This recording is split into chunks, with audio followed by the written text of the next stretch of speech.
fools.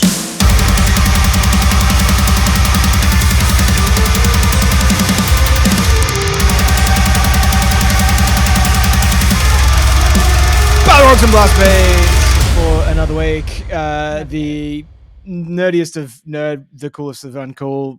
Just a reason for three nerds to get together and talk some shit. Whether we're talking about heavy metal, we're talking about Lord of the Rings, we're talking about T1000, or we're talking about adorable animals. It's just what we're fucking here for. I am one of your nerds. My name is Josh Redbeard. I am not your nerd. I'm Margy. I'm thrown off by that second part, and my name is Grant. You're welcome, Grant. As always, as always, going to take us into the nerdiest thing of the week. And this week, I've been playing something that I reckon you will love, Josh. And it probably, once my internet's going, should be out multiplayer Monday. So I've been playing a game called Dark and Darker. So it is. It sounds uplifting. It's an indie game by Iron Mace. It's essentially like you go into a dungeon, like you gear up, you go into a dungeon, you loot the dungeon. If you manage to get out of the dungeon, you get to keep your stuff. If you die in the dungeon, you lose everything. So it's basically it's Morrowind meets Escape from Tarkov meets a battle royale in a dungeon with medieval weapons. Or you can be, it's got all the D&D classes, so you can be a fighter, you can be a barbarian, you can be a rogue, ranger, wizard, or cleric. And they all have their own perks. You can squad up with your mates as well, so you can all come in there, you have like a full party. You got your barbarian, your rogue, your wizard, and your cleric all together. And essentially, once you go into the dungeon, there's this ring around the map that's like a ring of locusts that slowly pushes everyone closer to the center of the map. So as you're going through there, you're fighting like it's got PvP and PvE, which is like player versus player and player versus enemy. So you got a lot of player versus enemy fighting like skeletons, mummies, bats, and everything as you get pushed through to find loot. But as you all get pushed further to the center of the map, you start to encounter other players, and then you could kill other players, and you could take their stuff. Or you could, I don't know. Actually, no, I haven't checked if there's got like a VoIP system where you can actually communicate with other people. But yeah, you could even maybe possibly team up with these other people. And essentially, it just pushes you closer and closer. And within the map, there would be portals. So you either got an escape portal or a delving portal. So an escape portal will let you extract from the dungeon with your loot, kind of like an Escape from Tarkov or like DMZ from Call of Duty. Now, essentially, you go in, you get stuff, and your plan is to get out with the stuff. That's like number one goal. But if you find a portal that's a blue portal's an escape portal, red portal's like, I don't know what it's actually called. I've just called it a delve portal because it takes you to the next level of the dungeon. And you don't have to do any digging. That's so good. Yeah. You just and it's the room when you get in there, it's like covered in blood and shit. You're like, it's like next level. Like you go from a regular dungeon down to a horror movie. It is fantastic. But yeah, it's just this sick. It's like I don't know. It's basically all the most popular games that we have around now, but they put it in Morrowind. It's sick. Yeah. Is it first person? It's first person. No, it's not. It's first person, like full 3D. It's all right. We need to play. When we bring back multiplayer Mondays, let's 100% do that because that sounds sick. It's free as well, so fuck yeah, that's another thing. But yeah, that's been my nerdiest thing for the week. Of this, it's good. How about you, Margy? What have you been up to? How am I? Never ask me how I am. I said, what have you been up to? I didn't ask how you are. Maybe I'm just hearing what I want to hear. Yeah. Well, shame about maybe I should get into gaming because my psychiatrist was like, what are your hobbies? And I was like, glitched because like when someone asks you what your hobbies are. And then he's like, because I didn't say gaming because I'm not like a gamer. And he's like, video games? And I was like, nope, can't afford a console. And he's like you could play on your computer. And I was like, nope, but don't have time. Don't play on my computer. And he's like, at me, and I was like, sorry for, I thought I looked pretty normy that day. I was wearing my office core clothes. And there he is, just immediately typecast me. Maybe he's a fan. But anyway. Nah, he'd know. Yeah, he'd know. You can't game. Oh, exactly. Hey, my Mario Kart driving backwards record is unparalleled. But I think probably the nerdiest thing, though, except for being typecast by my psychiatrist, was having a super depressive episode and being told you need to calm your nervous system down, like, because your body's like broken. And I was like, I don't know how to do self-care. Like, so I did the standard thing where I asked on Instagram how people do self-care. Turns out everyone's a sociopath and does fucking cold showers. No, thank you. But all I could think of was I cleaned the house listening to old Slipknot bangers, and then I watched Avatar: The Last Airbender because it makes me feel good. And then I fell asleep reading a book about the French Revolution, which was really good. Just like an introduction to the French Revolution. And I was like, oh, very good. It was really interesting. And then I woke up drooling on it. So I think that was a pretty nice little nerd sesh. Very enjoyable.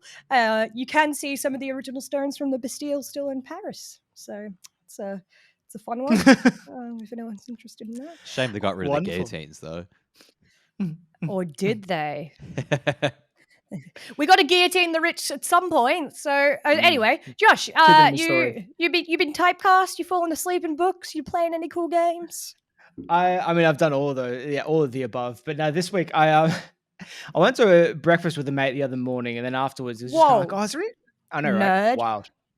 But afterwards, like we were down like Elstonwick Way, and he's like, oh, it's really like vintage shop nearby, and I took him to the Chapel Street Bazaar, which if you've never been to the Chapel Street Bazaar, so is an good. amazing fucking place. Sorry, for anyone who's not from Melbourne, Elstonwick / Chapel Street area is from what we call the affluent East, which is overrun with money and rich people, and the streets also are really clean. These days, it's not that nice, though. It used to be nice. It's not that nice anymore. But the Chapel Street Bazaar is still very sick. It's like this whole, like, So cool. it's a wonderland. You walk in there, and all these people have like set up all these stalls, and like everything's sort of over encroaching on each other. But there's like 670s clothing. There's old nerd collectibles. There's all kinds of stuff, and you just find like, because it's basically sort of like garage sale market stall kind of setup. So there's just random shit. Like everyone's like, they'll put crockery next to clothing, next to books, next to DVDs, next to jewelry, whatever. It's an ADHD dream because it's like amazing. Oh god, so much. But as I was walking like through it, just like through some random one that had just like an assortment of normie shit, and then like this caught my eye, and I had to have it. So it's called A Token Bestiary by David Day. Tolkien Bestiary by Tolkien, whatever.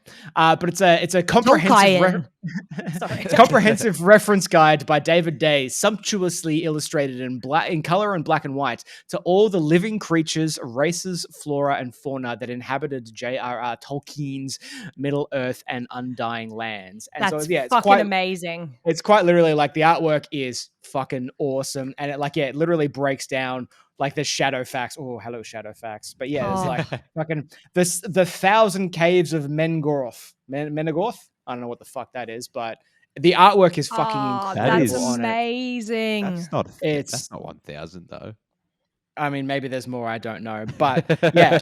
It's such an amazing book that I'm so excited to read. I didn't even know this fucking thing existed, but I got so excited as soon as I saw it. I was just find me a sick tattoo design from it. Thanks. Oh, there's so much in there. But yeah, it was like $10 as well. So I was like, fucking bargain. You're absolutely coming home with me. Because I think that's the thing about the Chapel Street Bazaar as well. It is one of those places where it's like there are some things that are like ridiculously overpriced. Like people are like, oh, I know what this is worth. I was like, no. I know what I've got. Yeah. And then there's people that are just kind of like, this is sick. Here's a fair price. I'm like, fuck yeah, that's a fair price. And so, yeah, that's been my nerdiest thing for this week, is getting really excited over a book I didn't even know existed. I'm so jealous. Yeah. I'll keep you posted as I read it and what it's like. But yes, please. We need like a online reading session with Josh. Yeah, absolutely. Absolutely. But it is time, dear friends, to move into the medium beat for this week. And this week it is Battle Report, because it's been a while since we were updated on our recent games, what we've been playing, how we're going in Dungeons and Dragons and Magic the Gathering. So Grant, let's start with you. How is the Battle Report for you looking? Oh, well, if we're going back to D&D world, I have in fact been knighted recently. Knighted? So I was knighted by the mayor of Talbot. So what happened was there's the town we're in, Talbot. The mayor really didn't like the Baron of that region. His name was Baron Stacked. So from the moment that I met him, it's not STACKT. Sked. It's like Statch. So he's not that kind of stacked. Jacked. Yeah. But he's just a rich asshole, the Baron. So my character, of course, continuously for weeks just made pot shots at him about being sterile, as you do. So Naturally. eventually there was a tournament where we fought the Baron, and I killed him. Well, we didn't actually. I defeated him. He didn't die there. He died later to something else. But after I defeated him, on the way back to talk to the mayor, I stopped in at a leather worker to get a commemorative coin purse made up called Baron Sacked, and had it made up to look like a pair of testicles. And then, upon talking to the mayor, I gifted them Baron Sacked, and then he went on to knight me for my comedic prowess. So now I am Sir Buttercup of Talbot, and our group is now known as Sir Buttercup and the Red Lions. Even though I do none of the talking when we're talking to anyone, the group still leads with my name. You're clearly formidable. Like you clearly have a Yes. presence if you can. Oh, I'm the one that has to kill everything because we've got a wizard who shoots spells, which is good. We have a monk that's still low level, so he's not really hitting the stride yet where monks become like insane. And we have some kind of like death cleric that is a tank but only casts spells. So I'm just like, well, you're useless. So I'm an orc with the +2 greatsword, so I do all the hard work. Me smack things good. Yes, but unfortunately, in the last couple of weeks, our GM's house was broken into, and they've stolen all kinds of stuff. And weirdly enough, they stole his USB with all of his like D&D archive stuff on it. So if you're like, it's like it mostly only hurts like us because we play in his created world. Like for some of his other groups that are playing with like pre-created, like D&D, like Realms of the Forgotten, whatever the fuck it's called. I've never. I'm listening. I just have to played get my the cat. real D&D Continue. stuff. I've only ever played made up D&D. So yeah, if you're playing that stuff, it's fine. But I think a lot of his like personally created world, like his encyclopedia of that world, was on that USB, and it was really weird that they took that. Yeah, that sucks. So I think. Oh, sorry. Continue. No, I was gonna say, I think that's what like thieves always think is just kind of like, oh, maybe there's some like juicy information on this USB. Like, so that's why they take like USB hard drives, like to look, like looking for maybe there's some Bitcoin on this USB. Yep, nope. I mean, there's some there's heaps of nerd shit on that USB. So yeah, if anyone that's listening to this show plays D&D online or is looking to start playing D&D online, looking for a group, definitely check out Ryan O'Connor on startplaying.games, that's a website where you can find DMs that will do like basically on Roll20. I definitely would check him out. He's a fantastic DM and might every cent helps as well, especially when your entire world's been stolen. Maybe you should have backed it up on more than one USB, but who would have thought? Jewelry, sure, but my D&D USB. I do back up my jewelry on all USBs. And they did also weirdly take just one like empty photo frame. It was weird. They took a lot of weird stuff. Are you sure he didn't rob himself? This sounds like the kind of shit I'd do if I was trying to stage a robbery. They stole an empty photo frame and a USB. And $5,000 cash. They did take some of the jewelry as well, but they took a lot of weird stuff. It was strange. Anyway, Margy, how about yourself? How's your battle report going? I heard you've done some D&D stuff recently too. Oh, well, we actually haven't done D&D in a while, but we are having our first session in ages tomorrow. And normally we play through Roll20, but we are having a flesh sesh, which I am fucking excited for. Josh, shush. You can't say that. You can't say that. I'm sorry. No. I can't say flesh sesh. No, you can't say flesh sesh. I'm sorry, but sesh.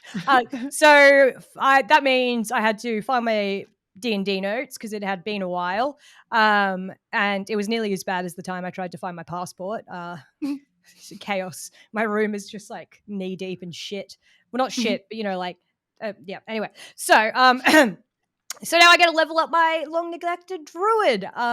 So I'm excited. So now she's up to level 5. I know she's still a baby, But when you get to level 5, you get some fucking cool new druid spells. That's just the most exciting thing. I mean, I have a quarterstaff. I don't fucking use it. I have a scimitar that I occasionally use to like trim my hair, but like I'm very weak, so there's no point in me trying to use a weapon. But Call Lightning, which is a sick spell. Call Lightning is such a good battlefield control spell. Conjure animals. So this is the beginning of me conjuring the flying T-Rex. I can't wait. Flame arrows, which just sounds cool. It's probably shit, but flame arrow sounds like a sick spell. Erupting Earth, potentially cool. Revivify. Sleet Storm. Speak with plants. Shit, like, because I'm sure plants don't have that much to say. It's like when you get speak with animals, but you have to remember that animals aren't that smart. So when you try to talk to them, like you don't get. Gee, I don't know. You're like, I saw some nice leaves down the road the other day.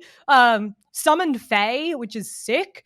Water breathing, which won't be very useful because I could just turn into a giant toad if I need to go underwater. Wall of Water, Water Walk. Like there's heaps of sick ones. Freedom of the Wave sounds sick. You conjure a deluge of seawater in a 15-foot radius, 10-foot tall cylinder centered on a point within range. This water takes the form of a tidal wave, a whirlpool, a water spout, or any other form you choose. Each creature in the area must succeed on a strength savings throw or take 2d8 bludgeoning damage and fall prone. So it's not huge hits. You could choose a number of creatures to automatically succeed. So it's a good way to knock your enemies over and keep all your crew still standing. And if you're within the spell's area, you can vanish into the deluge and transport to an unoccupied space within the area. So, like, you can move and spell, and I don't know. I just was like, that sounds like fun. It doesn't sound particularly useful, but I think it would be fun to do. And there's a few more fire-based spells, which is fun because I'm a bit of a pyro in the game. So I'm excited to see what ways I can piss off my crew because I've got the highest kill count and whatnot. So I can conjure an animal. I can conjure a spirit to take the form of an animal. So then I've got like a little pack with me on the battlefield. Then I'll turn into something big and OP. Like, I just want to be a giant toad and eat everyone. And then I will eat the battlefield and fight with my honey badger-shaped animal spirit. And it's always a honey badger. But when you conjure animals, the dungeon master gets to decide on how you conjure the animal. So, like, what animal you conjure. So I can cast conjure animal, but he decides Does what he it's just gonna roll look a like. dice on what you get? Yeah, I think it's something like that, but like it's up to him to like choose the shortlist and stuff. So Yeah. fingers crossed he decides to be nice to me and lets me get a honey badger so I could have 2 of them. Anyway, yeah, I love leveling up. It's really fun. The spell in this, I'm going to spend another like 4 hours reading about this. So stay tuned. Joshy? I've been in deck building mode at the moment. I haven't played a lot of Magic lately because Grant had to move states and we've all just been fucking way too busy at the moment. Sorry. It's fine. How it's fine. dare I'm trying you? to How surprise, dare but I'm you? fun. But I've been planning some ideas because I've probably mentioned this before, but my favorite way of playing Magic the Gathering is like I like a game that people can do the things, and I like ridiculous things to happen. I like ridiculous decks, and I've been watching a whole bunch decks too. I've been watching a whole bunch of like content, like all the content creators on YouTube that are playing Magic the Gathering are all playing not the same sort of decks, but like the idea of like, oh, this is a powerful deck, and this is like, this is a deck that's made to win. And I was like, there's always trends in Magic, like there's always like, oh, this deck is the like, yeah. But no one's just trying to find ways to break the game and like to do stupid stuff. And so I've been planning a bunch of decks lately. That's why I found some dude on Facebook Marketplace who was selling like 20 packs of Unstable for, it was like $80 I got it for. And so I got all those, and I've got a couple of commanders out of the Unstables. I was like, I reckon I could make an uncommander out of just decks from Unstable. And so, I've been percolating on some ideas about creating, some commander content around some stupid rules and some stupid decks and some stupid things. but yeah, so my battle report isn't so much playing the game as planning some ridiculous games. Can you give us a little Shenanigans. spoiler as to what these shenanigans might be? Or Well, is this top secret? No, I've been thinking about like we could have like rules for a certain game. Like it's as I had the idea of the 100 game, and so one player has to build a deck where the whole goal is to get to 100 life, and the other player has to get a creature to plus 100 plus 100. Another player has to mill 100 cards of themselves as quickly as possible. E card. And I can't That's remember impossible. what the last one was. You only have 99. Mill 99 cards. I'm sorry. But yeah, Grant, so I'm but happy. it's like clearing out your entire deck as quickly as possible. Well, it's not impossible. You could mill not like 80 and then like refresh your deck somehow and then mill again. That's exactly it. So I want to get like 100 cards into the That's way graveyard, harder than like including everyone a else. It's commander. not a fair task. Well, now Where there's Josh a is will, going to there's a make way, that though. deck because you said it. Yeah, but that I think like opening rules this way means that there'll be a lot of commanders that have like just don't get played because they're like probably pretty crap commanders. But yeah, I'm planning out some stuff at the moment that I think could be heaps and heaps of fun. Or it's just like good fun. Yeah, or it's just like a game where like everyone has to build a deck to get to 100 life first. So you've got to try and stop the other person. They've got to bring down their life, but you have to get your life up too. And so, yeah, there's like just shenanigans like that. So I'm having some fun with it. But yeah, I think my first plan is going to be to make an uncommander using only decks from unsets. So I've been buying quite a bit of like Unfinity lately. I've got some unstable. I'm going to create some chaos because that's what I like to do in Magic. I just like chaos because it makes me laugh every time. It's fun. And because people who play Magic normally like it to be very a certain way. So yeah, exactly. So so that could become the next bit of Northside Nerds content. Depends on how many decks I can get together. But yeah, I think we could have a lot of fun by breaking the game because I haven't seen anyone really doing that. Yeah, doing like challenges instead of just like this is the new cool card. Like funnily enough, because as we're talking about like not playing Magic as much because we're one player down as well because I don't live there anymore. I did actually play Magic for the first time here on Friday with the local pod. They have their own like I guess you'd call it a cabin in like the Burnie market that they rent out from the council. So like they all just go there. I think they're like $50. It's either $5 a session. Your first one's free, or you can membership like $50 for the year, and that just basically goes towards like paying the rent of this cabin. I guess you call it. It's like a portal. Anyway, so I went there and it's a portaloo. No, a portable, like like a school portable. Yeah, a portaloo. Yeah. There's only one play, only stank. So yeah, I played this game, and this guy he was playing Windgrace. Like the lands deck, Lord Windgrace, and he was popping off, and like apparently like, this deck's like notorious, like a lot of people don't beat it. And he was like, did this turn where he drew like 12 cards, he's getting all this life, and he done it for a couple of turns, and I'm like, oh, is there a win con coming? And he's like, oh yeah, they're just figuring it out, and then all of a sudden, because I was playing my Crick, and then I Doomsday piled him, which is this card. Where you play this card called Doomsday, where essentially it removes all your cards from your deck and puts them in the graveyard except for 5. And you get to choose what order those 5 cards are. And you get to put them back. And because I had Bolus's Citadel on the field, which lets you sacrifice life equal to the cost of the card you want to play, I'm just like Mikaeus the Unhollowed on the field. And then Walking Ballista, which then lets you just take 1 life off of everyone every time the Walking Ballista dies. So I just had a creature on there that let me sacrifice the Walking Ballista and then just shot everyone down. He's been sitting there for ages, like his hands full of cards. I'm like, oh, don't have a. He had a fog to the side that he could play at any time, but I'm like, sorry, mate, it doesn't deal. It's not combat damage. And he's like, so good. Fuck yes. That's a great I way to love it. make friends. Yes. Oh yeah, 100%. Yeah, I did also finally just get my hands on the Warhammer 40,000 Commander deck. So I'm Hell keen yeah. just to give those a run and see how they play because I've heard some Oh. amazing things. But I was going through the cards and there's so many legendaries in there. I was like, oh, this would make a sick commander on its own front. And so I'll see which ones I like. Maybe I'll keep some together. Maybe I'll break them apart. But yeah, I'm pretty fucking keen to play those. So we'll have to break out the spell table again. True that. All right, we'll get into that. We will. But dear listener, it is time to move in to the medium, the main beat, the long beat for this The week. main beat, the big main old beat. The big 1-1 section. old beat. The 1-1 section. The 6-3.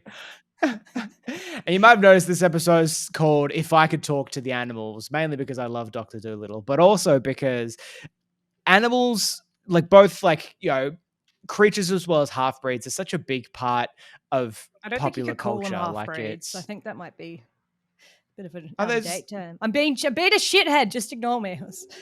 I was like, "Fuck, am I being?" I swear that's what they're called. They're Am I like they're being half offensive to Yeah. creatures that don't actually exist? to mythological creatures. I've been offensive to centaurs again. Shit.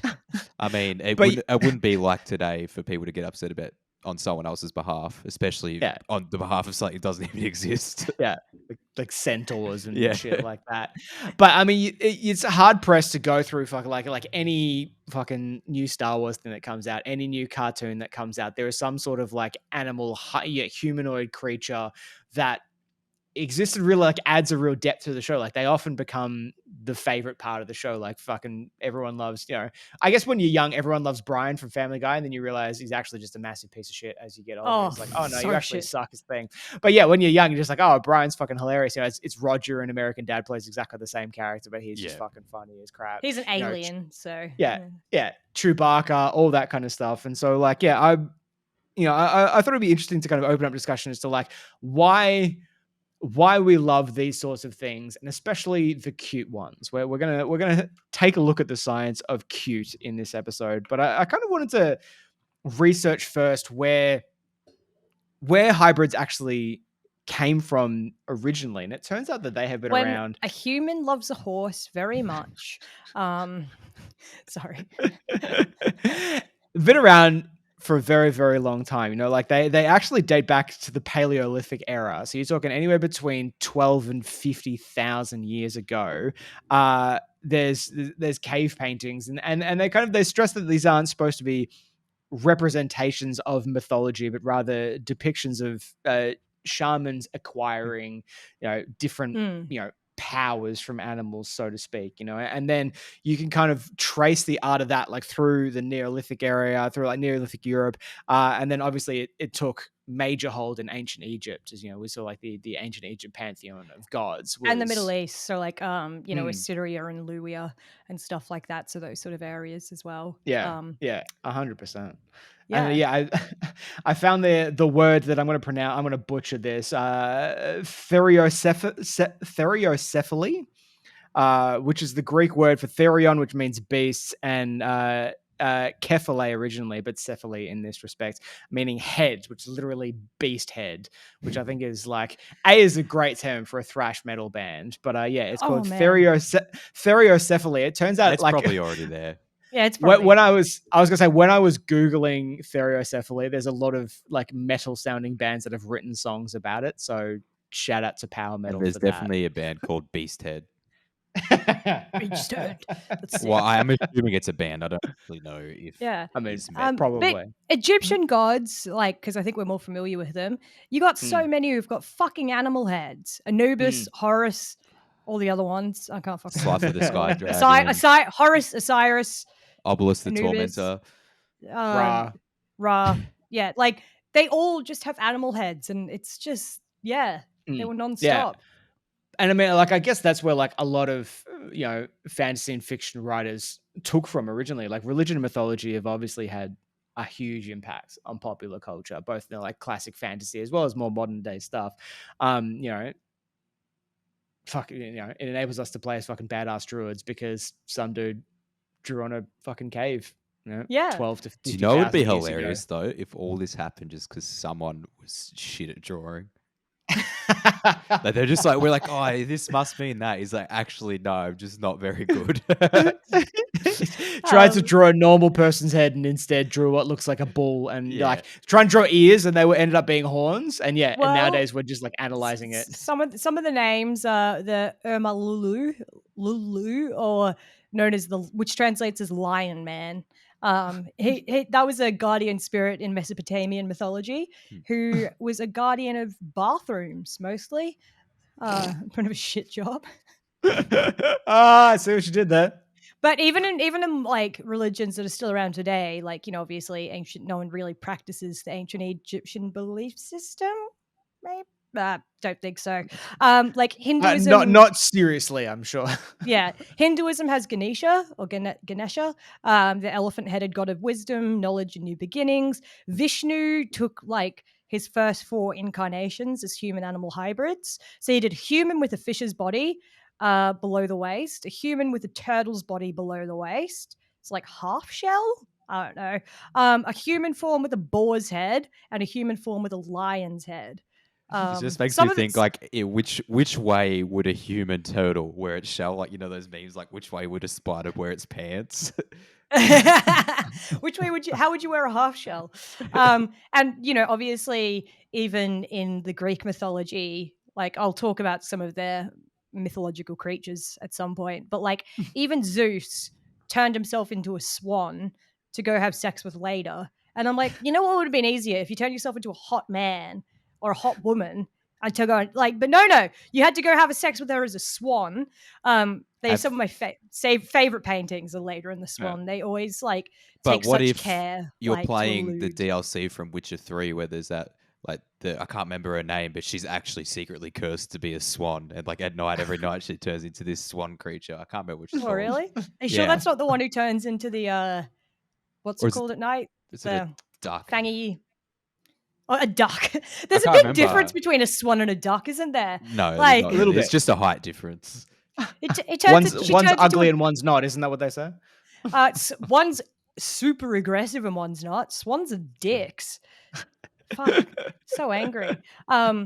We can dive into the mythology side of things, because I was looking it up, and they actually categorize the different humanoids, like mythological humanoids. Oh, it's like part human, and then it's like 2 or more animals, 3 or more. Is that it? No, this one breaks it down. So there's human-skinned humanoids. It's like these humanoids can pass unnoticed in human society if their attributes are small enough to go unnoticed. So obviously that's things like witches, elves, fairies, nymphs, house spirits. And then there's monster-skinned humanoids. There's portions of these humanoids are clearly not of human make. They may have drastic differences in skin color, eye type. They may have scales, furs, claws.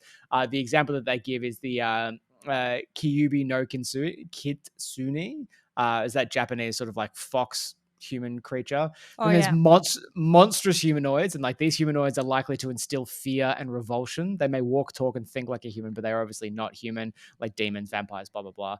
And then what I think is like the creepiest one of all, it says temporary form humanoids. These creatures that may temporarily disguise or transform into a human shape but have entirely different true forms. There's such an ominous kind of ending to that, where it's just like, I don't know what that is, and I'm terrified now to think about what that is. Cthulhu. Pretty much. But the list is massive for these. Like it goes on for fucking 8 hours. There are so many, but like there's some that are well known. Like harpies. Love a harpy, and they're in D&D. They're one of the creatures you can encounter. And which are the winged women with talons, sometimes depicted with arms, sometimes without. And so sometimes they were known to hang out above battlefields like vultures, but they were also known just to carry people off. And if someone ever just went missing, they'd be like, oh, they were taken by harpies, which I really like. I found out that echidna was a top half a woman, lower the body of a serpent, which I never knew. And so that's where echidnas get their name. Oh, look, it's probably echidna because it's maybe like Kai. I remember them from The Witcher as well. They're the ones that are like half mermaid, half harpy. I'm gonna be honest, that looks nothing like an Australian echidna, though. No. If I'm being honest about the situation. Echidnas do lay eggs. Snakes lay eggs.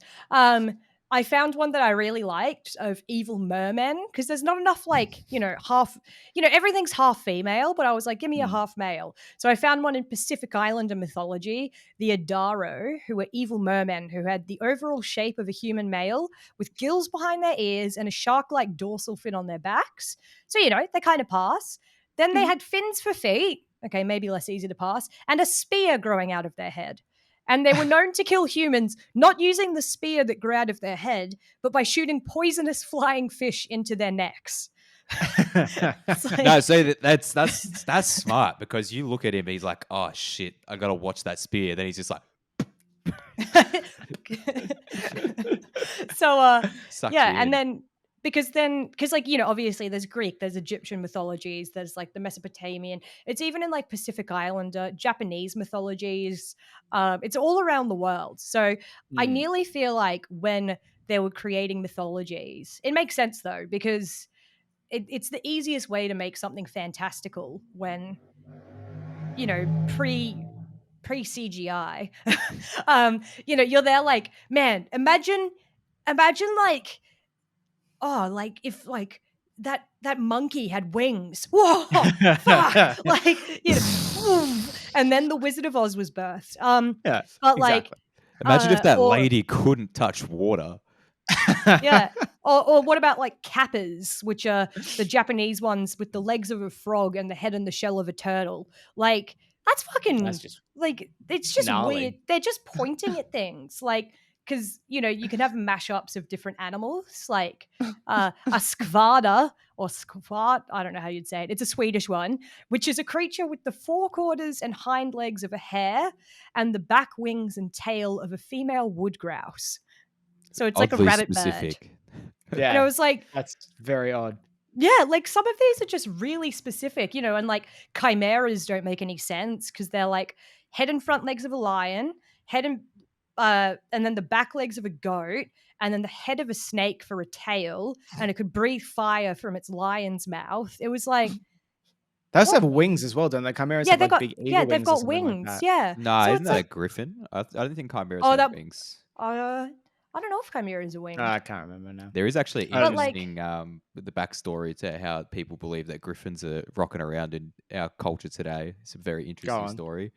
Do go So on, yeah. essentially, like, well, it's not 100% proven. Like, there's some inconsistencies with the story, but we're not here for that. We're here for the salacious details. Yeah, absolutely. So essentially, back in like the Gobi Desert, which is like west of China, kind of near, it's above like the Eurasian steppes, so kind of like a Kazakhstan area, all those mountains before you get to the rolling plains that go into Ukraine. And the this is the Genghis Khan area. yeah, kind of, yeah. His yeah. homeland.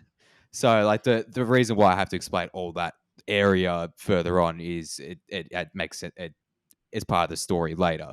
So essentially, there used to be tribes up around this area of the Gobi Desert, and they would find fossils of dinosaurs that had wings but kind of looked like lions at the same time. Like, had the body shape of a lion, but they had what they thought was wings as well from the skeletons. And then they adopted that idea into sigils of what they thought that looked like. But then those tribes moved down towards Ukraine. Then they started fighting the Romans, like the Scythians naturally. started fighting the Romans. Everyone gotta fought fight the the Romans. Yeah. And then the Romans start hearing about what are these, I don't know what they called them, but basically griffins, they ended up calling them later down the track. But that's what they believed, that the idea of those creatures came from, those fossils in the Gobi Desert. And it slowly filtered down to people and then became part of like coat of arms and stuff like that. And that's how it slowly evolved in that mythology. That's so good. That's so good. Because imagine not even understanding evolution or anything like that, or never not knowing about dinosaurs, and then coming across a dinosaur skeleton, and you're like, what the Jesus fuck is that? Like, because some of them had like really big webbed arms and stuff. So you like flippers. They weren't webbed arms, they were flippers. But if something has a flipper, it looks a lot like wings. Like, it's a really similar fanned bone structure. So you can imagine finding like a plesiosaur or something, like a big underwater dinosaur, and being like, this thing could fly, and you're like, oh no, no, but close. He could fly. He could swim.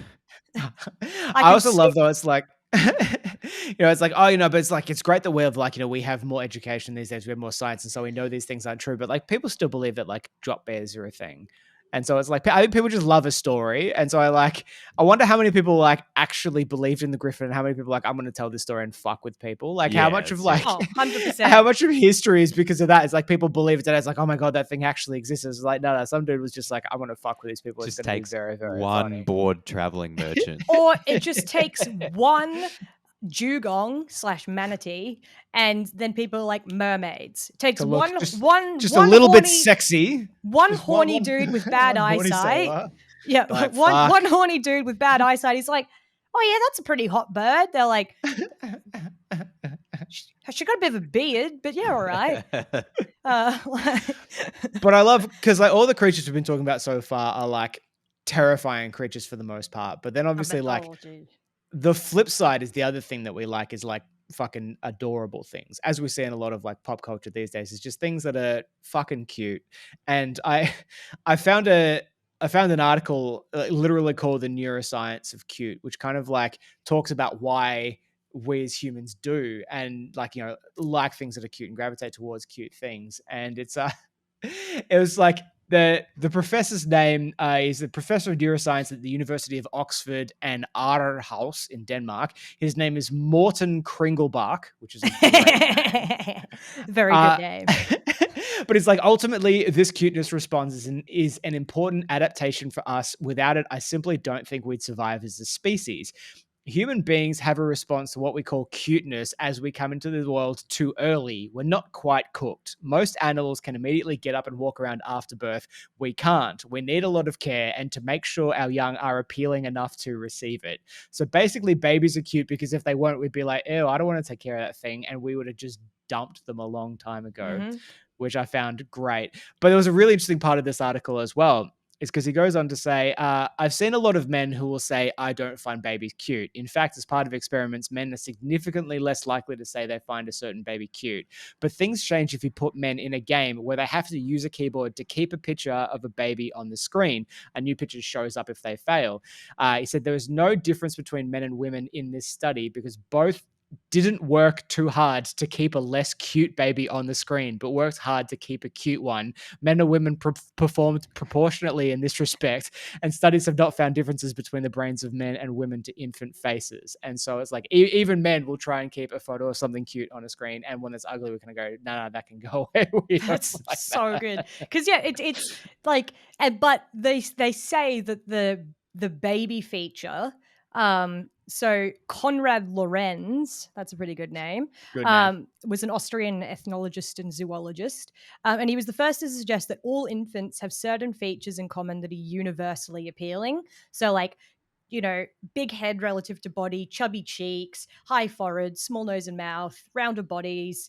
And we gravitate towards it because it's like the baby schema and that's what's cute. So because it reminds us of like human babies and it goes across species as well. Like humans will see a baby anything and it kind of kicks in like you want to. And there, I also found out why we want to crush things that are so cute. You know when you see something and you're like, I just want to. You don't deserve to exist. I mean, sorry, that's not what you're talking about. So the urge people get to squeeze or bite cute things, albeit without a desire to cause harm, is known. There's like a legit neuroscience term called cute aggression. It's me when I get angry. There's a link between overwhelming positive emotions and the expression of cute aggression. So you get like, you can look at it in someone, like they get flooded with overwhelming positive emotions when they're looking at something cute and that's when they want to do it. And there's a hypothesis that it's like a bottom-up mechanism to regulate positive emotions because evolutionarily, so this ties into what Josh was saying, it wouldn't have been beneficial to become incapacitated by positive emotions in response to a really cute baby who requires caretaking. So yeah, so it's like designed, we get that like squish desire because it's like trying to counteract how positive we feel. It's like, the fury, and it tries to counteract it. It's like so a funny. stop block. It's like, nah, you're too cute. I have to kill you, so you're not cute anymore. That's basically what I'm hearing right now. Yeah, look, I didn't say it made sense. It's just neuroscience.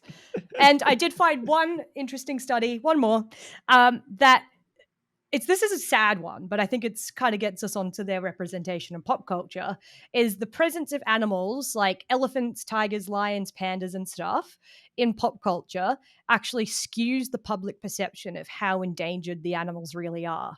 So the more cute elephant toys and stuff that we put out there, and the more pictures of elephants there are around the place, the more people see them and the less people actually think that they're endangered. Yeah, you've got to, just because we're sticking on the line of impressive names, the lead author of that study, his name is Frank Korchamp. Well, that's pretty good. From the University of Paris. And because I was reading this study as well, and it was interesting saying that apparently the average French citizen will see more virtual lions through photos, cartoons, logos, and brands in 1 month than there are wild lions left in West Africa. That's fucked. Yeah, that's crazy. And they also made a list of the top 10 most charismatic animals. Did you see that? So here you are. According to science, the top 10 most charismatic animals are tigers, lions, elephants, giraffes, leopards, pandas, cheetahs, polar bears, grey wolves, and gorillas. And sadly, most of those are endangered. So I also on reckon that someone just watched Madagascar and went, I like that character, I like that character, I like that character. that one, yeah. The penguins. Fuck the toucan in that. Oh, no, the penguins in Madagascar, you know how there's one that's eyes kind of point in different directions? Fuck, that one's cute. Fuck that one. I love that. I love that penguin so much. So I find real animals less cute than animated animals. So like if I'm watching something and there's like a CGI or puppet or like a fake animal, or it's like an animated series, I'm a lot more likely to be like, oh, he's so cute, than I am if it's a real animal in a series, just because makes me think of that animal having to be an actor and that animal having to be somewhere it doesn't belong. And if you've seen the movie Nope, you get some real joy in there with the Gordy's house scene, or the Gordy's home. I still haven't seen that. I still really need to. There's a very good. It's very good. One of the characters used to be a child actor on a show where they lived with a chimp. And as you do. Yeah, I think the only exception to this rule is Goose in Captain Marvel, because that cat's cool. And we find out what happened to Nick Fury's eye because of that cat, which doesn't surprise me, honestly. I've already had to leave this recording once to go let my cat in the front door when the back door's wide open, so she could just come and go if she pleases. No, I have to go out. Well, I mean, what's that was behind this door? That was the other important part about the neuroscience of cute, as well, as it found out that puppies are cuter than cats, according to this study. That's the scientific Than kittens or cats? Puppies than kittens, are cuter. And apparently dogs are cuter than babies, according to this study, which are two very important things. 100%. Yeah. Two very important parts of that study. It doesn't say anything about ducklings. Ducklings kill ducklings. So what a song. Guys, don't kill ducklings. Ducklings kill ducklings. Oh, I'm gonna wait, ducklings kill ducklings? Haven't you heard that song before? No. It's a Friends of Rum song. It's literally called Ducklings Kill Ducklings. And the chorus is, guns don't kill ducklings, ducklings kill ducklings. No, the eels eat ducklings. At my old university, the eels used to eat the baby ducklings. Hey, eels got to eat too. Just because you don't like the way they look, they got to eat too. Oh, fuck them. So, yeah, let's go on, Josh. No, it's because I think the most like recent kind of example of like cute that we can find in pop culture like has to be Grogu, or Baby Yoda has like fucking blown up all over the internet. And I found Forbes wrote a whole article about a dude who he just liked to send memes to his friends, and his friends just started getting sick of him like after a while, like because he was just sending constant memes into the group chat. I see this in my future. He decided to put them on Instagram instead. And so he started an account called Baby Yoda Memes, and it has like 40,000 odd followers. And it's literally just memes of Baby Yoda now. And it's a really interesting article. It talks all about how like the breakdown of that kind of happened. But yeah, the one part that I thought was really interesting is he said like the makeup of his audience had surprised him. He says that 65 to 70% of his account followers are women aged between 18 and 35, a contrast to the quote unquote stereotypical idea of a Star Wars devotee. In the article, it says this: a little boy or a man who can't escape being a little boy, which is funny as fuck. But it says, and polls on Instagram, Homan would discover that half his audience say they're not Star Wars fans, that they're first and foremost for Baby Yoda and the memes, not out of some long-standing loyalty to the franchise. They're so into the character that it became a gateway to Star Wars. Also, women aged 18 to 35, guess what you're peaking for at those ages? That is prime baby years. Primo baby years. So, I mean, I'm just saying. Women 18 to 35 want a small, green, force-sensitive... well, remember, I can't remember what creature he is. Humans get the same emotion of wanting to care for it and that cute baby factor going across species. Just because it's not a real species, Baby Yoda's still got the big eyes and the big chubby cheeks and the big head and little body. He ticks all the boxes. He's fucking cute. But he's not as cute, I will argue, as the porgs. Those things... the little puffling things. Yeah. They see Chewie roasting one over the fire, and they're like, and they do like that face, like, oh, and then like they're nesting in the Millennium Falcon, and they're so cute. Yeah, that was them just perfecting the science. Like they knew that they had the formula for the ultimate cute character in Star Wars. No, like you guys like the Ewoks, I heard. All right, we'll do something cute for you, and then everyone. Shit! It's Jar Jar Binks. We screwed it up. It's funny though that you should mention Ewoks because the guy behind this Baby Yoda memes thing had pondered about the popularity of Baby Yoda against the Ewoks because there was a lot of like hate towards the Ewoks as well at the same time because a lot of people did. Well, but also they dismissed the Ewoks as just a way for them to sell more Star Wars toys. Like they were just a cute toy in there to sell. They weren't really part of the storyline. Sorry, as a child, I had a Millennium Falcon toy, not an Ewok toy. So, but also like it's a giant franchise movie. The only reason why it exists is to make money. They don't care about anything else. Let's be real. But don't say that. I'm going to die of sadness. I don't matter. It's true.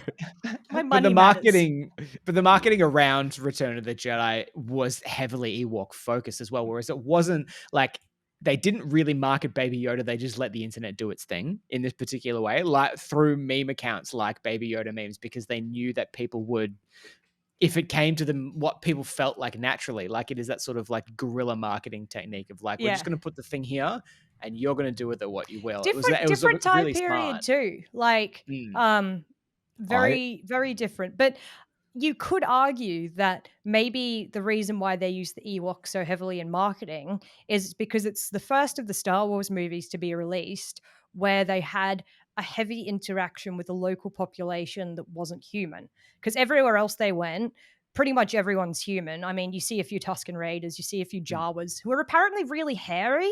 I didn't need to know that. Jesus.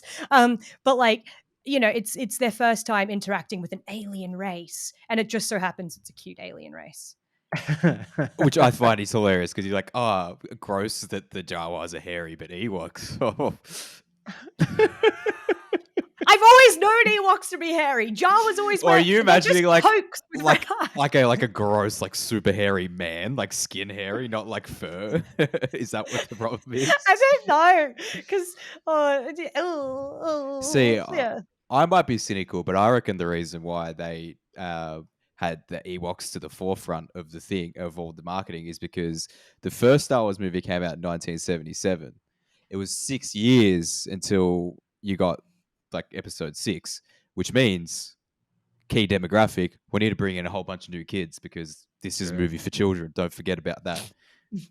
And Star Wars isn't a movie for children. It absolutely was made as a movie for children and early teenagers. And that's why the previous group always hates the next set of movies because they're also made for children. You're like, I don't like these movies. They don't suit what I'm about because there's no nostalgia on it and they're made for children. I love them all, but it's the truth. Also, Margy, my life. I've just been Googling the words Jawa under hood, and I'm telling you, they're not hairy. I mean, the best way to describe them is they look like a hairless mole. Nice. They like, yeah. I mean, if you Why Google is them that right now, worse? it's so much worse. Like, there's like, I need to oh, see like this now. Jesus Christ, like literally, just Google it right now. Under... Jawa under hood, and there's just like they look like mole people, and it's kind of creepy, and yeah. I'm kind of scared now. I typed in hoodless Jawa, and I'm hoping I wasn't going to get a picture of a cock. What the fuck? What the Jesus fuck? Oh, absolutely fucking nah. Duh. Not cute. We can categorically say a Jawa is not cute. They could keep the hood on, please. See, when it says rodent-like creature, I don't imagine what they're portraying here. I imagine like a rat person, which is kind of cute. Yeah, But these no, this is a mole no. person instead. I feel unwell. Have you seen a picture of Tusken Raider without the hoods on? Without their Do I masks? want to?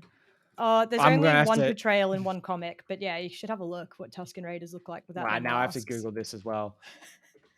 Just as fucking creepy. Just as creepy. It just looks like a fucking one of the fucking zombies from Fallout. It's literally just what it looks it like. does, It looks yeah. like, yeah, literally just looks like a mutant from Fallout. Very, very creepy. Actually, kind of just looks like a bigger mole man. Oh, This is no. amazing podcast content. You're just Yes. listening This to is us really Google good shit right podcasting now. here. Us just describing Listening to us things. live react to Star Wars characters that have been around for 40 odd years. Yeah. But Is Star that a Wars, I have to fast and say, cute? are the kings of the humanoid. Because if you look at all of the races that are like all the alien races that are humanoid races, fuck me, there's a lot. Like Mon Calamari, like they're just fucking people with squid heads. That Like- is way on the nose, that name. Yeah. Then you got like the Twi'leks and Togrutas, and you've got everything like Gungans, Kaminoans are kind of human, like Trandoshans, Lasats. Like these are all just humanoid with like maybe a different shaped head, or maybe some fur, or maybe some head tails. Rhodians, Wookiees. Speaking of cute as well, yeah. If you've just watched the most recent episode of the Bad Batch, there is a kid Wookiee in that's fucking adorable. Oh my god, there's a child Wookiee Jedi. Wookiee. Like in one of the episodes of Clone Wars, there's a child Wookiee. Like there's some child characters, and they're so cute. And like the baby, like baby Ahsoka, like when she like first meets, oh fuck, what's his name? Oh, Plo Koon. Yeah, that's a fucking tongue twister. But like when her is like a little one when she holds his finger, and her is a baby in Tales of the Jedi. Speaking of, I saw the greatest screenshot before of like an article announcing that they were doing like a cartoon series about like younglings and Master Yoda and like training and stuff like that. And the top liked comment just says, "Gosh, I wonder how this ends." ... I did watch episode 3 the other night, and I was messaging you guys about it as I was watching, me being like, saying stuff like, "Man, my favorite part about this is like the final duel between Anakin and Obi-Wan," and I was like, they just keep kicking each other, like the entire until they get onto the lava, they just keep kicking each other. But it was like, oh, here comes Youngling Slayer 2000. Wonder how this is gonna go. Like, I wonder if it's like on purpose that they keep kicking each other, because obviously Obi-Wan doesn't want to kill him.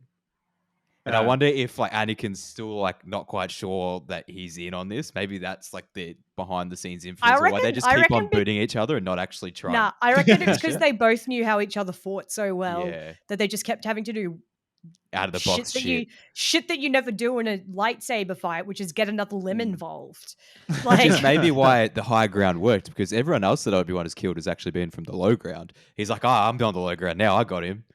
Because Darth Maul, he was under him. Grievous, he was under him. Whenever he's never had the high ground before. True. Contrary to popular belief. Yeah, that is. Well, the more you This know. reminds me of that video that I posted on my Instagram stories the other day, which was like, it was like Anakin. It was like Lego characters, and someone had made like a little skit about it. It was like Lego Anakin just being like, "Master, I've noticed you have a thing for Mandalorians. Do you mind if I ask what's going on?" And Obi-Wan's like, "Yes, well, they have a thing for jetpacks. And do you know what jetpacks can get you? the high ground, Anakin. It's like, oh, master, please no. And it's like, portable high ground. And then just flies off. And it's fucking incredible. It made me laugh so much. It's Obi-Wan so sad in that movie. R.I.P. Yeah, he's dead. That took me a But minute. on that note, dear listener, though, I think we're gonna we've gone very off topic on animals and cute things, and I think it's time to move into the final beat before we all kind of lose our mind. Yeah, I didn't even get a chance to talk about all the cute animals that I had listed from pop culture. Yeah. Well, what cute animal? All right. Well, if you give me your favorites. What are your favorite cute animals from pop culture? Okay, these are just some that I find very cute. Aang, the Data dog from Cowboy Bebop. Like, yeah, corgi, very cute. Evie, fucking adorable. All of their evolutions, all adorable. The turtle ducks in Avatar, like they're so fucking cute. And Toothless from How to Train Your Dragon. He's really cute. He's kind of like reminds me of a cat. And then like I guess Pabu in The Legend of Korra is cute, but the only reason he's there is just because they needed a cute character to distract us from the fact that Momo is now dead. I was gonna say it's just like stand-in Momo. He's the stand-in Momo, and it's to distract us from that. And I'm like, oh, you're so annoying, but you're like, I know why you're here. You're here to be cute, but I'm like, but you are really cute. And I would like a fire ferret. But that's just a couple of cute things. Top of the head. Grant, do you want to admit to any cuteness? Well, we did have in the show layout that we're gonna say if you could be an animal for a day, what would you be? Oh yeah, I missed that. All right, well, let's go. Hey, how about we make this our final beat? I don't know. Or No, we'll get the final beat after. We got time. The other final beat. We got time. I picked like obviously my own dog Chucky because he's that motherfucker lives like a king. He does what everyone, slays wherever he wants, gets pats all the time, and just lounges all day, yells at the neighbors when he wants to. I can't yell at the neighbors. That's illegal. He can. Yeah. Not a problem. But he can. Yeah. Damn. So yeah, I'd absolutely be my own dog, and I miss him because I haven't seen him for a couple of weeks now. So is what it is. How about you, Margy? What's your top go-to for an animal that you'd want to be? Well, only as for a a bird day. nerd, as a bird nerd, I was like, it'd be good to be a bird. Then I was like, oh, maybe not. Maybe like I could be like a flying squirrel or a sugar glider, so I could be cute and fluffy. But then I was like, nah, something would probably eat me. So, and I want to see what it's like in a bird's brain, but like I don't want to be like, like a rainbow lorikeet or something because I might get eaten by a bigger bird. So I was like, I need to be the apex predator bird so that I survive. So it'd have to be a wedge-tailed eagle. Just because nothing's gonna snatch you out of the sky except for maybe like a helicopter, and and then you could just pick up a small child and drop it a while away. It'd be great. Most of the helicopters in the outback are the little tiny ones, so they're probably not much bigger than a fucking wedge-tail. So you could probably take down. Yeah. My van got swooped by a wedge-tail eagle once. It like took up like the whole the wingspan covered the entire windscreen. I'm like, this is where I die. Jesus. Oh my god, Josh, what do you want to be? I had to look it up, and I am not at all disappointed in the animal that I would be. So I wanted to be a bird. Hope so. Like did you do a BuzzFeed quiz? What animal would I be? No. I had the stipulation. I had the stipulation, and the name of this particular bird is fucking incredible. So I like it. My stipulation would be I would want to fly as fucking far as possible. And so if I only had 24 hours, I wouldn't want to stop. That's the thing. So I was like, I just Googled what bird can fly the farthest without stopping. And the name of this bird is the bar-tailed godwit. I'm going to be a bar-tailed godwit because it flew from Alaska to New Zealand without stopping. In 24 hours? Incredible. No, I wouldn't get that far. Yeah, I was going to say, you're going to end up as a merman. I'll end up somewhere and that'll be fine. And then I'll just turn back into a human and fall to my death and whatever. And then I'll eat Josh. That's a story for another day. Do you know what we didn't talk about once? Fucking Animorphs. How did we not talk about Animorphs this entire episode? Oh my God. We are on fire today. How did we go past the most terrifying, traumatic book that is not about what you would think it's about? It's about kids that have no choice but to painfully transform into an animorph. And if they don't turn back quick enough, they're stuck as that animal forever with all their humanly thoughts, but you might be in the body of a rat and can't do anything about it. Awful. But then be there was pretty that good whole being a rat. series where it had some like swarm of bugs that could like detect when people were transforming into animals and like came and like killed them and stuff, and that was fucking terrifying. Then it turned into a TV show, which was just fucking weird. One kid I- that like gets stuck as a bird and then like ends up on the other team because they're actually fighting aliens. If anyone's read these Yeah. books before, that's weird. No. And then yeah, because they have the alien friend, like the friend that comes yeah, across and the then other he side. like is so upset. He's like he ends up super depressed because he's stuck as a bird, but he can still like telepathically talk to all the other fucking animal kids. And he's just like, "Yo, dudes, I don't want to do this anymore. I don't want to be a bird." But then he ends up like coming to terms with being a bird and ends up loving being a bird. It is way more emotionally in depth than you'd think. You'd be like, "Fuck yeah, that dude's turning into a lion." Can't wait to read that. Nope, it is deep. It is deep. The covers for those were always covers. sick as well. Yeah, They the always just artists. popped. Yeah. Yeah. Dear listener, if you've never read Animorphs, just Google it and all the covers will come up, and they're fucking. It's so 90s, like They're so so memeable. 90s. They're so memeable. All right, You but could on do that note, Josh anamorphing into a godwit. love I it. can't I wait wanna to be a see those Godwit. middle frames. That's the best part. It's the middle frames. But we are going to move into the final beat for this week. Every week on Balrogs Blastbeats, we ask an important question. And the important question, our favorites have always been who would win in a fight, because there's just so many good fights that we could put out there. And so this week, we're putting out the question of who would win in a fight, Grogu, aka Baby Yoda, or Nibbler from Futurama? Ooh. Grant, we we're going to we start only with you. decided on this Yeah, just before we just- started recording. yeah. So this is off the cuff riffage. Yeah. There is, you could see the cogs moving. Nibbler. Nibbler. Because Why Nibbler? his race control the code to time travel. So he's got True. infinite shots at taking out Grogu. Because But Grogu, Nibbler wears a diaper. yeah, I don't think exactly. I don't Doesn't think even he's have to time traveling. doesn't even have to stop to go to the toilet. Even better, efficient murder machine. Go back to when Baby Yoda was more of a baby and kill him when he's a baby Yoda. Yeah, exactly. Yeah, or just kill his parents. Problem You solved. raise a good point. You raise a good Or point. he's super sneaky. He could probably just like nullify the birth or something. I don't know. He's Nibbler did a lot. He put Fry into the future. We've all seen Beast of a Billion Backs. I think that's what it's called. Mm. How about God, you? you've made this hard.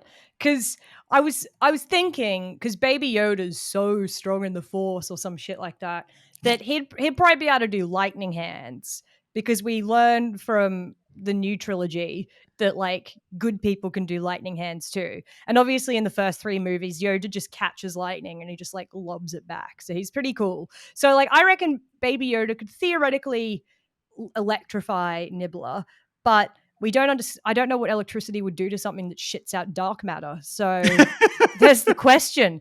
I mean, I'm just going to have to go Nibbler because, look, worst case scenario, he could just eat Grogu. That's what I reckon. So I think like Grogu could use the Force to stop him there, but then he could just speak the code, time travel, try again, come from the other side. Unless he's got a way to like silence Nibbler, I think he's got it. And he's El Chupa Libre. He can't lose. Yeah, and he doesn't, and Baby Yoda doesn't kill anything. He's all just like fall asleep, like fucking yeah.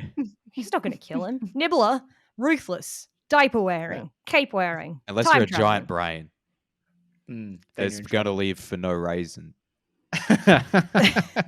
Sorry, I'm full of Futurama references. I love Futurama. It's fine. It's fine. I would agree that we don't know the full extent of Nibbler's powers. I feel like there is more to Nibbler than we know that could possibly be quite dangerous. But I feel like if Baby Yoda could see Nibbler when it starts, I think Baby Yoda would win. I think he could just fucking force choke him. He could force shut his mouth. He could fucking make that dark matter just blow up inside of Nibbler. He'd just sense it. Just be like, I'm just going, it goes boom. Can yeah, dark matter I reckon. explode? I don't know. Margy's I a think it scientist, yeah. implodes. Well, they use it as rocket fuel, so surely it must be able to do something. They literally throw it in Futurama. They throw it into the furnace in the fucking ship. So yes, know. it has to be able to do that. That's why it's really funny. Science be damned. That's what happens in Futurama. But yeah, I feel like Baby Yoda would just do that. He would make a furnace inside of Nibbler. That's not how the Force works. That is exactly how the Force works. Like he That's wouldn't. not at all He how the wouldn't Force know how. He wouldn't know anything about Nibbler. Nibbler would No. know everything about him. That's the thing. I mean, possibly. I still feel like if Grogu could see Nibbler, I think it's over. But if Nibbler's like the assassin in this particular thing, I think Nibbler wins. Yeah. I think if it's a straight up fight, Baby Yoda wins. I think that's how I'd put it. I'm gonna go with Baby Yoda. It's a tough one. Yeah, I'm gonna let it be known that I highly disagree, but I respect your opinion. Well, that's what this is all about. It's about disagreeing and respecting opinions. Dear listener, we need to know what you think. What? We will. Oh, I'm out of here. Fuck that. Yeah, Nah. peace out.